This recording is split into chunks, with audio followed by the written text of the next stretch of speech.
আপোনালোক সকলোলৈ চালাম আৰু নমস্কাৰ জনালোঁ। পুনৰ আপোনালোকৰ মাজলৈ মই লৈ আহিছোঁ এটা ধুনীয়া ফুলৰ পুলি। দেখিছেনে? এই ফুলৰ পুলিটো আজি লৈ আহিছোঁ। এই ফুলপাহ দেখিছেনে ফুলি আছে, এইটো পাৰ্মানেণ্ট ফুল হয়।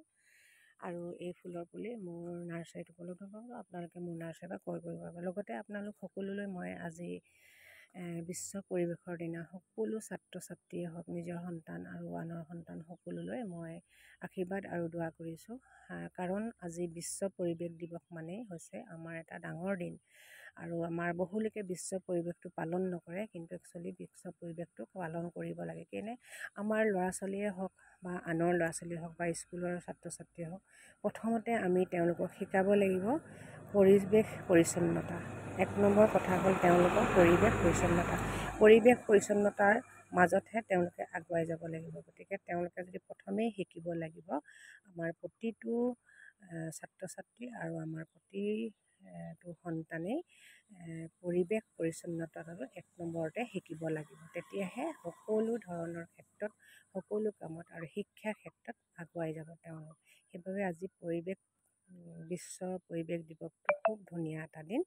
আপোনালোক সকলোৱে সকলো ছাত্ৰ ছাত্ৰীলৈ দোৱা কৰক আৰু ময়ো দোৱা কৰিছোঁ আগলৈ আগুৱাই যাওক তেওঁলোক। আৰু বিশ্ব পৰিৱেশৰ দিনা আমি পৰিৱেশ ধুনীয়া হ'বৰ বাবে আৰু পৰিচ্ছন্নতা ৰাখিবৰ বাবে আমি ধুনীয়া ধুনীয়া ফল মূলেই হওক বা মানুহক ছাঁ দিব পৰা, য'ত মানুহে গৰমত আহি ৰ'ব পাৰে, ছাঁ ল'ব পাৰে, তেনেকুৱা এডোখৰ জেগাত আমি ধুনীয়া গছ গছনি ৰোপণ কৰিব লাগে।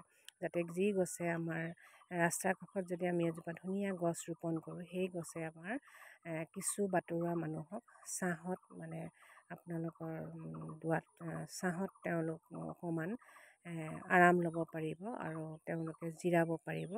গতিকে সেইবাবে আমি সকলোৱে অকল নিজৰ ঘৰতেই নহয়, আমি ৰাস্তা কাষতো এনেধৰণে বিভিন্ন ধৰণৰ ছাঁ দিব পৰা গছ কিছুমান ৰুব লাগে। কৃষ্ণচূড়াই হওক, ৰাধা চূড়াই হওক আৰু আমাৰ বান্দৰৰ লাখুটিয়ে হওক, তেনেকৈ বিভিন্ন ধৰণৰ গছ আছে বা বৰষুণ গছেই হওক, তেনেকুৱা কিছুমান গছ আমি ৰাস্তাৰ কাষত ৰুব লাগে। আৰু বিভিন্ন ধৰণৰ ফল মূলৰ গছো ৰাস্তাৰ কাষত ৰুব পাৰে, যিবিলাক ফল মূল ধুনীয়াকৈ লাগে আৰু বাটৰুৱা মানুহ যাতে তেওঁলোকে ৰুই মেলি খাব পাৰে, তেনেকুৱাকৈ ৰুব লাগে। গতিকে আপোনালোক সকলোৱে তেনেকুৱা ধৰণৰ পুলি কিছুমান আজি বিশ্ব পৰিৱেশ দিৱসৰ দিনা আপোনালোকে নিজৰ ঘৰৰ বাহিৰে আনৰ ঠাইটোতো, পদূলিৰ কাষতো, ৰাস্তাৰ কাষত এনেকৈ ৰুৱক। আৰু আপোনালোকে সকলোকে এই শিক্ষা দি যাওক।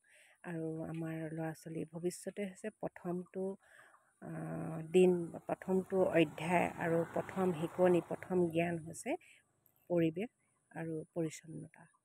গতিকে আপোনালোকে সকলোৱে সকলোকে আশীৰ্বাদ কৰক। আৰু মই গৈছোঁ, আজিৰ ভিডিঅ'টো ইমানেই আছিল। আপোনালোক সকলোলৈ শুভেচ্ছা থাকিল।